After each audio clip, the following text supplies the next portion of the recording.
Welcome to episode 140 of MMO Weekly, presented as always by Chitty's Cheesesteaks. I'm your host, Sal Manzo, joined by Matthias Altman, Kirasaki, Chris Bello. Fellas, Mets stink.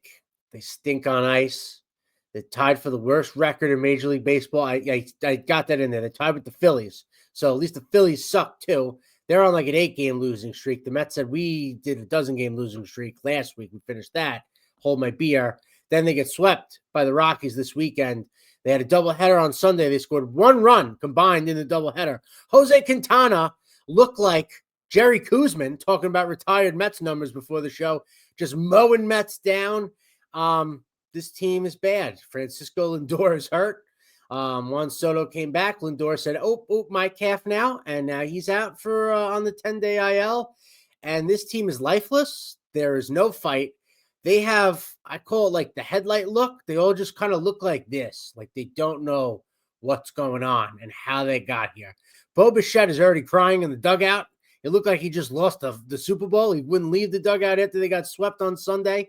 Yeah, I don't know what other adjectives to use. This team just stinks. They stink really bad, and it's only getting worse. So tell me how you guys think about how the Mets stink. Matthias, you can go ahead. Yeah, I was at the game yesterday afternoon, and the stadium was pretty dead, to say the least. Even with, it wasn't even a bad crowd for the first game. But yeah, the team looked lifeless. You load the bases in the first inning and then strike out twice, just what they keep doing. Load the bases again in the 8th inning, down 2 with 1 out. Again, a weak pop-up and a strikeout. It was very predictable. It's just there's no fight in this team right now. And I'll say I've been to some real clunkers for various Mets teams throughout the years. I've never heard a team get booed that loudly in their home stadium. And they've earned it, really. They just, someone was asking how bad the team is in the 9th inning. They're batting 145 in the 9th inning. They've yet to hit a home run in the 9th inning this year. There's so many uncompetitive at-bats, really. It just feels like, whenever they get a situation, we can drive a run, and that's just efficient pitches in the dirt instead. Batting 232 with runners in scoring position, and with 2 outs and runners in scoring position, they're batting 155. So they somehow get infinitely worse in those situations. And really, it's turned into like a Murphy's Law season. You finally get Juan Soto back. Great. Inject some life into the lineup. Oh, Francisco Lindor immediately gets hurt. And the fact that he went straight down the tunnel there meant, it's a serious injury. They're probably not going to have him until July. So, yeah, the starting pitching, I think, has held their own for the most part, other than Kodai Senga. The bullpen has looked a little suspect. I know Devin Williams had a couple of rough outings, but this is just a mess. I don't know how else to put it. Those 2 wins against the Twins were nice, but you cannot afford to get swept by a team like the Rockies in your home ballpark. Yeah, I mean, they get swept by the Rockies, but honestly, it's they're playing like the Rockies. They're playing like the Rockies of last year. They will be the Rockies. They down their stats. I mean, they're dead right now in OPS. I'm shocked if they're not dead last in walks, because I don't remember the last time this team walked multiple times a game. The Giants, I think, are last in walks with 51 or 58. But they don't walk. They don't hit homers. They don't hit in general. There have been too many times during this streak of losses where, maybe they get the bases loaded here and there, and then 16 of them are retired in a row. I mean, we might as well call them the New York groundouts. They're terrible. They're just awful. And we were talking on an episode, I want to say maybe 10 days ago, the 3 of us, about even if Juan Soto comes back, what does it look like? Because it's so bad 1 through 9 that even if you have a lineup with Juan Soto and Francisco Lindor, you just don't know what you're going to get. Well, even if Francisco Lindor comes back in July, I don't know if this team's going to be able to turn it around. And, we'll get into the roster construction and Carlos Mendoza and all of that, but it is a jaw-dropping 1,000-yard stare look into the roster, because you go and you look, so he's doing terrible.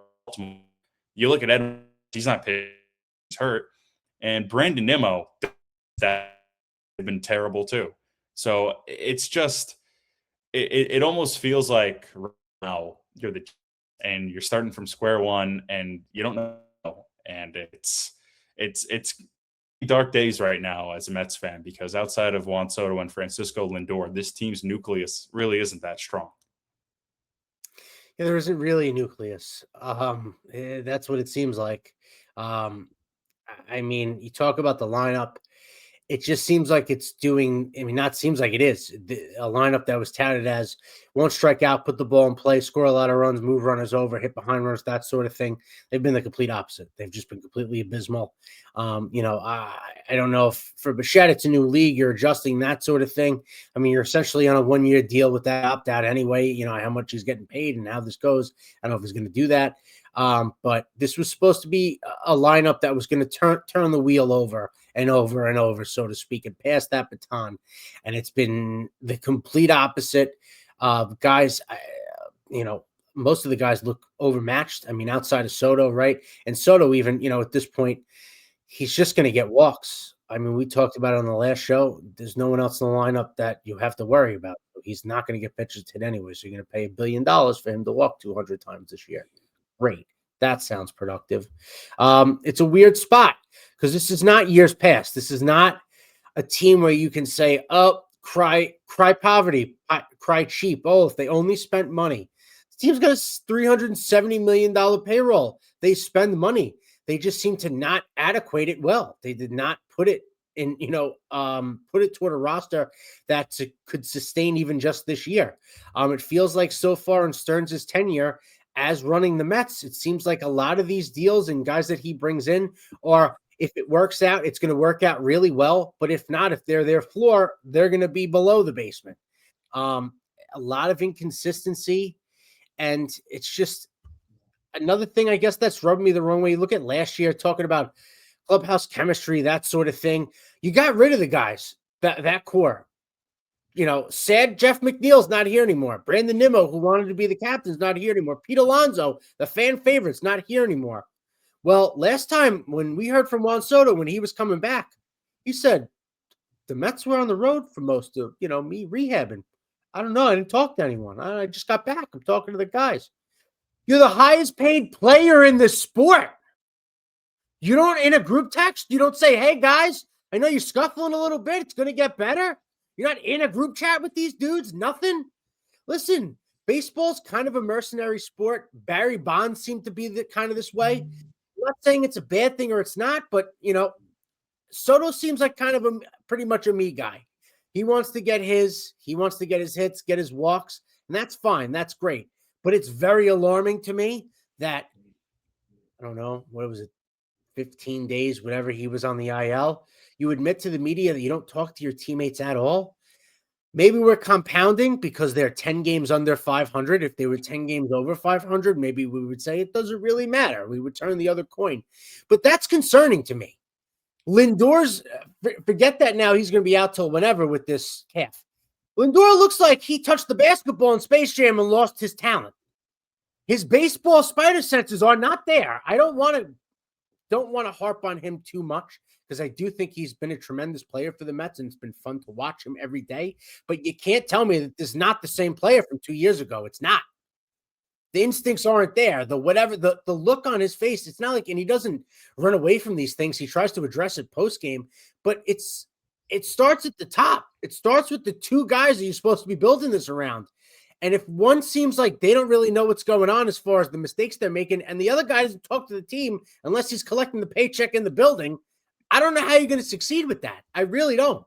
And the way this is going right now, July 30th, everybody's gone. Everyone. I hate to break it to everyone here. Unless your name is Nolan McLean, you're gone. Everyone. Maybe Carson Bench you're going to keep because he's young. I'm trading everyone. I'm calling up teams and I'm saying, how much money do I have to eat to move a Francisco Lindor, a Juan Soto, to get the most capital back at this point? Everyone. Forget the expiring veteran contracts. That's a given. Anybody, Freddie Peralta, you're gone, man. You're gone. If you're the best pitcher at the deadline available, you're out of here. Mets aren't signing you to an extension. If you're going to be 10 games under 500 and 12 and a half games out of the division, you're the worst team in baseball. I don't mean the rant here, but I do these recaps every night, and they suck. I just have to talk about how they suck every single night. And I'd like to do a recap with a series or two in a row. and someone doesn't get hurt, someone isn't looking like this in the bases. Mark Vientos doesn't run through stop signs. Don't get me started on Mark Vientos playing first base. First base now is an open tryout. The four of us, the three of us, we may have to go to Citi Field and take ground balls from the jugs machine because they have no one to play that position. It's a black hole. But they didn't want to pay 5 years to Pete Alonso. I understand he's not doing great in Baltimore. I understand. They're calling him Chris Davis 2.0, Orioles fans. But I knew what I got every day. I knew that guy was going to play first base every single day and was going to give me 30 and 100 to 120. Where that 100 and 120 happened in the season, I don't know, but I didn't have to worry. Brandon Nimmo is going to be an all-star this year. A guy that I understand you didn't want 5 years of Brandon Nimmo. You have 5 outfielders. You want to make a spot for Carson Bench. Could have done this a year or two later. I know the adage of you want to trade a player a year earlier and a year later. Nimmo is clearly has been for 3 years now the better offensive player than Marcus Semien. I don't need you to pay $35 million to play second base. I don't need you to do that. Now, again, if this team, if everyone was hitting, if you could hide him in the 7th, 8th place, 9th place in the lineup, it wouldn't matter. But nobody's hitting. So the people who suck are going to suck even more. I'm very frustrated because this summer is going to be a waste. And I'm 34 years old, and I don't want to keep doing this. I don't want to keep doing it. I don't want to hear about a casino because it doesn't matter if you spend money doing this other shit. Excuse my language, but if the money is not spent in the appropriate way and you continue to just hope on big ceilings and the floors not being so low, you're not going to succeed.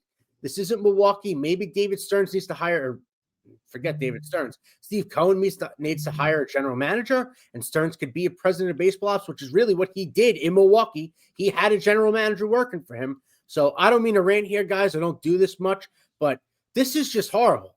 Forget the fact that Carlos Mendoza still has a job. Alex Cora got fired. He's won a World Series in the last 40 years, in the last 8 years, and he got fired in April.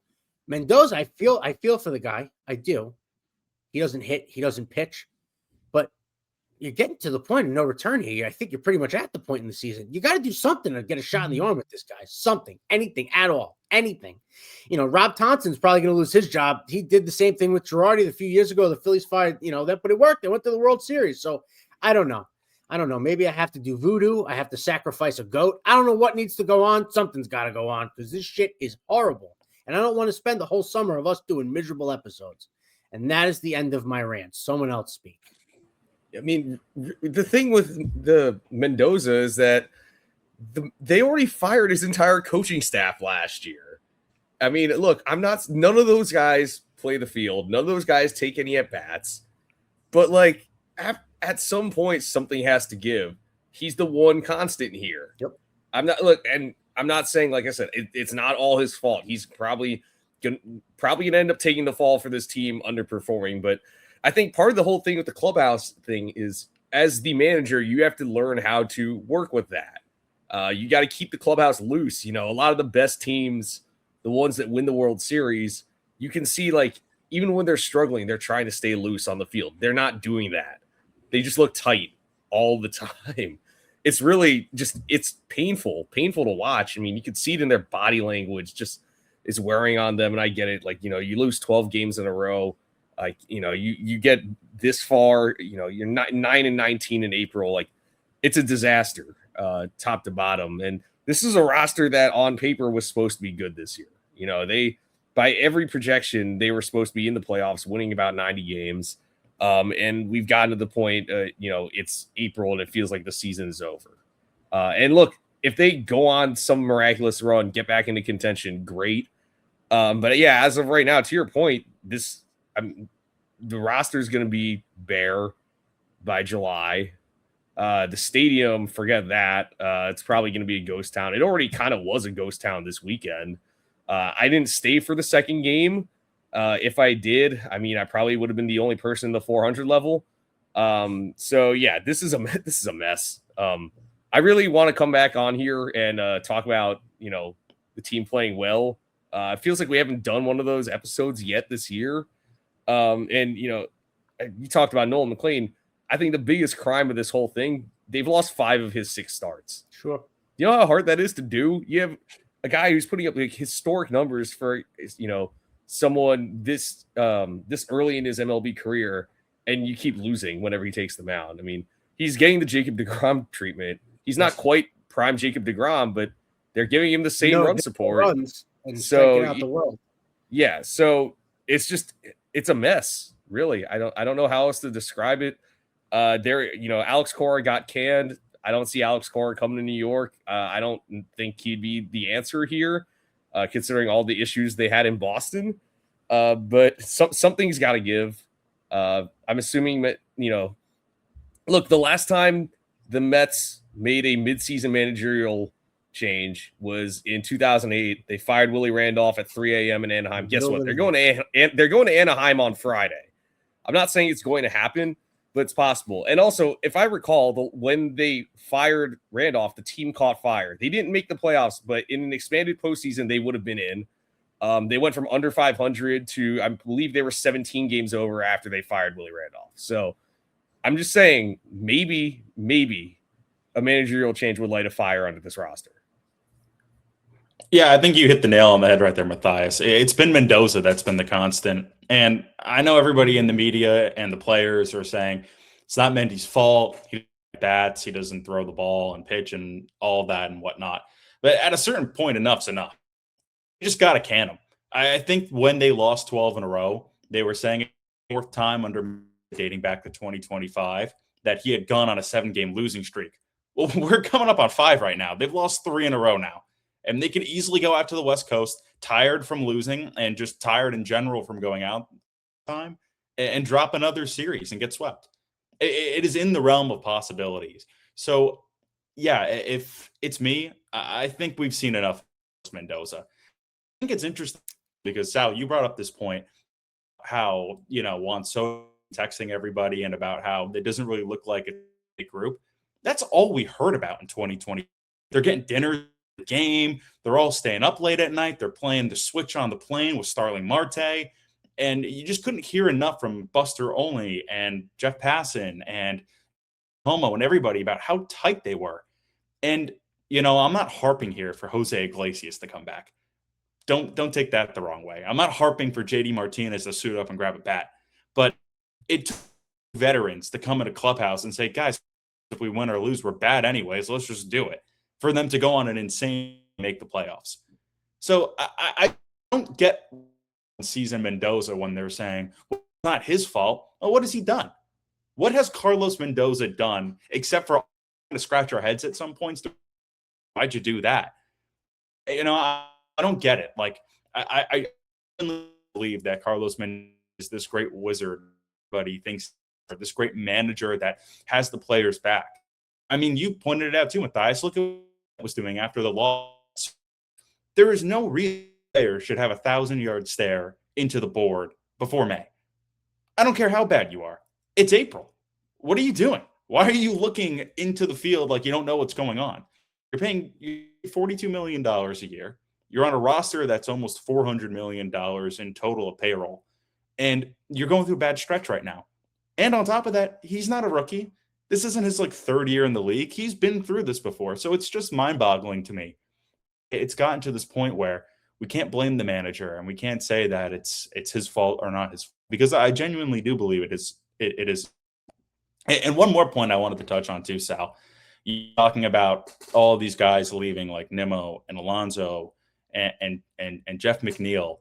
And what I find so interesting about this is it was built on contact. It's on Polanco was batting 290 or 300 with runners. And it comes in with a 330 average with runners in scoring position into the season because they're here to drive in runs. Nobody can get on base, And when they do come up with runners in scoring position, it's like a second pitch ground out. So it's mind-boggling and it's frustrating. And honestly, the biggest thing for me is that the at-bats don't have continuity in them. It kind of just looks like everybody's either finding themselves or just guessing wrong. Go back to Brett Beatty's at bat with the bases loaded against Quintana. I mean, that was egregious. Took 2 90-mile fastballs from Quintana, didn't swing at a single one. It was just, that was it. And I'm sure, Matthias, you were there live, so fun to watch live. So it's like you said, running out of how bad it is because it is truly boggling. Yeah, and the thing is, it's the second time we've already gotten that 1,000-yard stare from Bichette this year. Like that's how bad it's gotten. And Lindor, the worst part about Lindor's injury also is that he had just started to figure things out. Literally, he was just hitting. We had gone like a week without a mental lapse in the field, and then he gets injured. It's just the timing there is ridiculous. There's no real backup plan there. I mean, look, that's the thing is it's Francisco Lindor, a guy who plays nearly every single day. He had one IL stint in his Mets tenure back in 2021. He never officially went on the IL in 2023 with that back injury. 2024 with that back injury. If he got hurt, he would be back in a day. And this time around, he's actually out probably 2 months. And that's the thing is that in 2024, I mean, maybe this was just like a stroke of luck, everything that happened in 24, but all the guys they had to back up Lindor, they all performed, whether it was Iglesias or Acuna, like everyone was coming up and giving their 100% there. Like it didn't matter where they were filling in, like you were getting something great. Into the postseason, I mean, Jesse Winker caught fire in the postseason after doing, next to nothing for the last month of the season. Ryan Stanek was largely ineffective until the postseason. And now it feels like everyone's at the exact opposite of that. They're all somehow simultaneously in this terrible slump they can't escape. I at this point, I don't know. I don't know what can fix it. I don't even know if a managerial firing would actually change the course of the season, but this is I just can't believe we've reached this point and it's only late April. Yeah. I mean, you just like you guys are saying, like they have to do something. At the end of the day, the manager is who the axe falls on, during the season. He's in the dugout. He's writing the lineups, whether someone's telling him what the lineups are from above or not or whatever. He's making the 3 or 4 in-game moves a night, and that's who it falls on. But as far as like at least Mendoza putting a capper on him, it just feels like every button he pushed right in 2024 has not been pushed right since. I don't know if that makes sense. I don't know if his feel for the game is different. Maybe everybody was hot that second half of 24, him including, right, for the decisions he was making in game. Everything was coming up roses. But it's tough. It's really tough. Man, I can't believe they, and I don't see it getting, but especially if you're going to have Lindor out if you're going to have him out for an extended period of time, you're going to have no real shortstop for however long that is. I keep going back to the fact that you got to blow it up. You got to blow the whole thing up. Unless your name's Nolan McLean, everybody's on the table. Everybody's on the table. Flex your money like you did in 23. Eat the money for the big contracts. So you get the most prospect capital back and see what the hell you can do. Sign Scooble if you can in the offseason before the lockout. I don't know if he's going to want to come to this mess of a team. He'd rather go somewhere maybe nice for more money or weather or something. But I don't know what else to say. What it is for me, Sal? For me, it's the inability to tread water. That's my biggest problem with Mendoza is that you can't tread water. Lindor's coming back in July. Tread water. Win a game here and there. Go 500. Be 4 above 500. If you're 4 games above 500 by the time you get to Lindor coming back in July, then maybe 5 games under 500. Games under 500, and it's manageable to go on a run in the last 2 months. But it's just the inability to be consistent day in and day out. Even last year when they were 45 and 25 and they were the best team in baseball, you were waiting for it to collapse because they couldn't hit. It was the starting pitching going on these incredible runs and Huascar Brazoban having like a 0.3 ERA through July. And Reed Garrett before he got injured because I think he had like 30 innings by the time June had rolled around. So just tread water. You got to find somebody who is able to get this group together and trade wins. Trade a win, trade a loss. Be 500. Get Lindor back because what you're saying is so spot on, Sal. We could get to July 15th, July 14th, and Freddie Peralta gets traded to the Cubs. Everyone. I mean, I don't say that I don't say that lightly. I don't want to see the Mets trade their best players. On paper, this team should be contending for the next 4 or 5 years. But there's something going on. It's not working. And now I go back to, can you beat the Dodgers? No, you cannot. You can't beat yourself. You couldn't beat a Little League team at this point. You know, Stearns is going to get a lot of rope more than anybody. Steve Cohen doesn't want to be embarrassed. He pursued this guy for a long time, gave him a lot of money to run this team. But sometimes you have to admit defeat. I mean, what you got rid of the players that you thought were going to bring this locker room back together, whatever you thought the additions you made with other veterans now bringing were going to work. It didn't work. You got to blow it up. You got to blow the whole thing up. You have money, flex your financial muscles over the other teams like they did in 2023. Do that with everyone. I really hate to say that. Like I said, the Freddie Peraltas of the world, anyone on a short expiring contract that's a veteran, you're definitely gonzo. But, depending, I guess, health-wise with Lindor, I'm fielding calls, man. I'm taking calls. I don't know how, what is he? 5 years left into that 10-year deal? Is that where we're at with that? Somewhere-ish? I think this is, they're probably 5 years. Yeah, he signed an 11-year deal in 21. I think it took effect in 22. So that first year was the last year from the previous contract. I think the new contract, something like that. Yeah. So whatever. You're like halfway through this extension you signed with the Mets. You know what you get with him when he's on the field. He's a great player. I don't not admit that. I've always been someone that, like, my eyeballs show me what I need to see. I see that he plays every day. He's a great player, but something is off this year. In general, it's just tried it with this group. You got rid of half the group. Now you're seeing that they weren't the problem. In general, maybe this whole group's got to get blown up. And I don't think that's a big deal. I know money's going to be a factor, but if you're dangling two dudes, you could flip this entire, like they did 2 years ago, even more so. You could flip this entire farm system even more if you trade those two guys. And you have to eat money. You're going to eat a lot of it. But if you can do that to get back the capital that you could get, I think you have to consider it. I don't want to be that guy in April, but almost May. But the way this is going, they're going to be 20 games out of it by June. With whatever, with Kai Correa or whatever, respectfully, whatever nerd on the bench that's going to replace Mendoza when he gets fired, that's just keeping the seat warm for the next poor bastard that gets brought in to run this team long term. We'll see what happens in 2 years after that. But at this point, the stadium's going to be empty all summer. Call it a wash. Call it a wash. Say we tried, and we're getting back everything now we possibly can to make this team competitive in 2029, 2030. I hate saying that because I'm going to be 80 years old, and the Mets are still going to be doing it. But logically, this ain't working. You're probably stuck with Bo Bichette, considering he's got, it's a 3-year deal. I know it's 1 year with an opt-out, but he's making $43 a year. I don't know what he's not opting out at this rate. No. And I'm saying I don't know what team would want to take that either. Unless they can pretty much get a guarantee that, hey, I'm going to go off in, the second half and opt out or whatever, which isn't the case.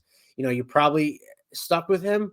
But everybody else, if you can, the two big names I keep talking about, and then everyone else outside of Nolan McLean. See ya. Thank you very much. It didn't work out. We'll take what we can. Well, I'll say, and I know nobody wants to hear this because it's not even May and we're talking along these lines, but the Mets are built to win right now. And when you've got a guy like Juan Soto and you've got a guy like Francisco Lindor, those are two guys that you can absolutely build around.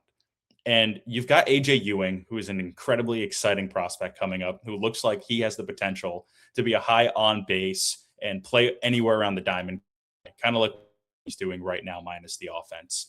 And then you've also got pitchers coming up like Jonah Tong, Santucci. You've already got this young core coming up through the minors that are going to be ready, maybe by the end of this year or next year.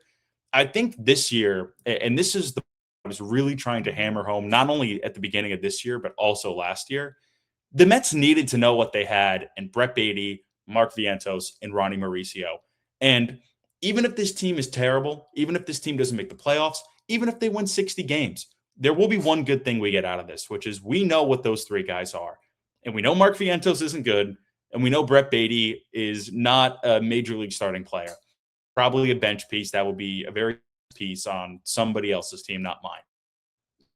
The Mark Vientos and experiments are over. Ronnie, he's got a couple of months to go play shortstop, try and hit the ball, and if he can be a part of the team in 2027, that would be fantastic. But the Mark Vientos and the Brett Beatty experiment are over. These two are just the epitome of quadruple A players. And if they had actually developed like they were supposed to, then this team, we wouldn't be talking like this. To be frankly put, those two are the reasons why that this team can't hit. It's not because Juan Soto got hurt or Francis got hurt. It's not because Luis Robert is starting slowly. It's because Brett Beatty and Mark Vientos were two guys that performed fantastic at AAA. And then they got called up and they actually got leeway. And through April, I'm not impressed. Yeah, really. And the other issue is they keep having to bat them in the middle of the order.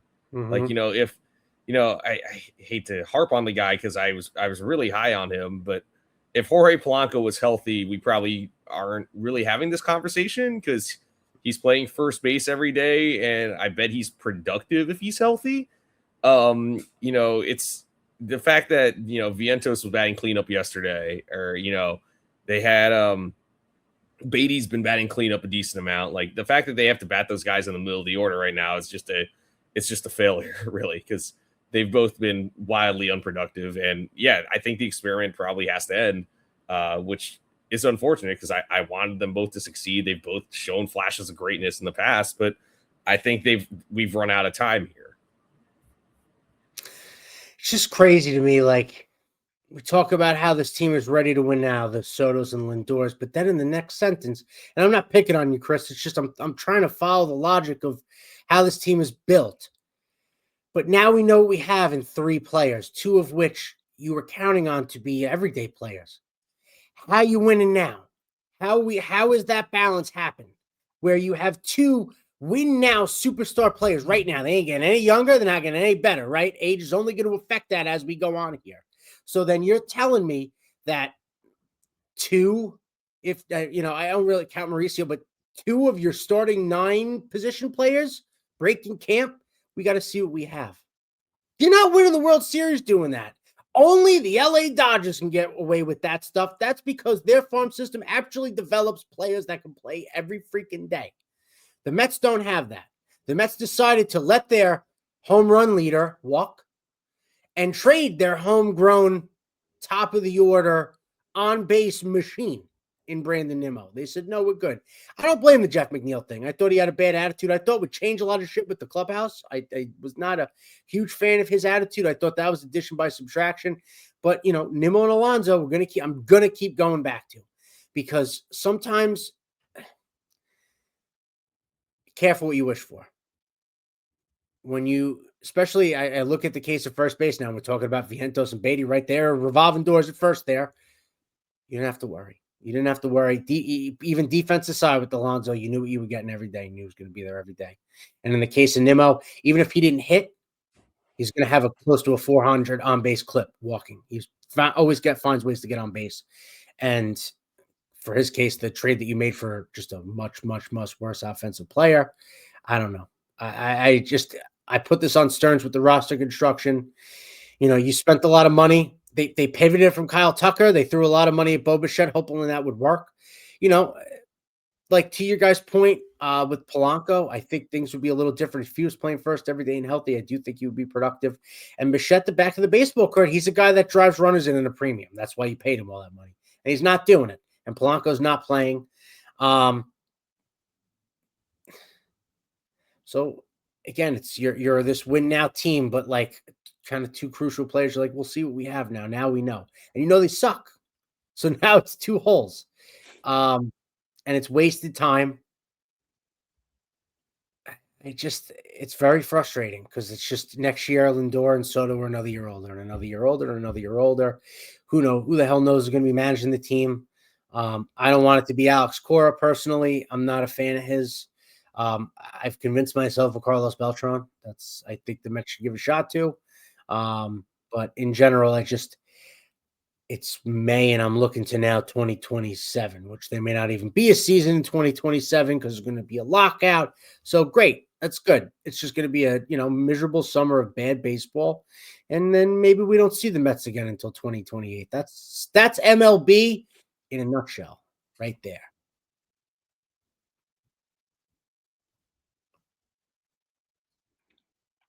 What else, guys? What else? Are we going to keep crapping on the Mets? Or are we going to wrap? It's think about, because again, the record right now, Philly, they're by far and large, and the worst offense in baseball, and actually have the pieces on this roster to completely dominate the trade deadline. We've been harping on Juan Soto and Francisco Lindor.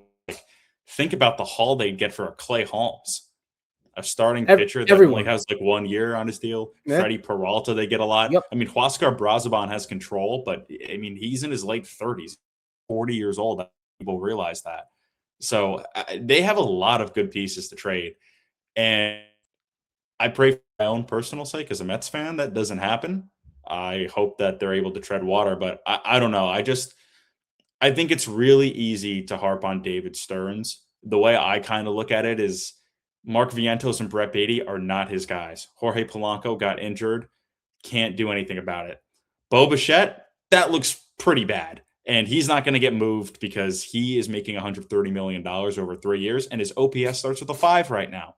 Yep. With a 5. So it's for me to look at David Stearns really right now and for guys who have performed historically, not performing this 1 year, and then all being built around guys that he didn't have to do.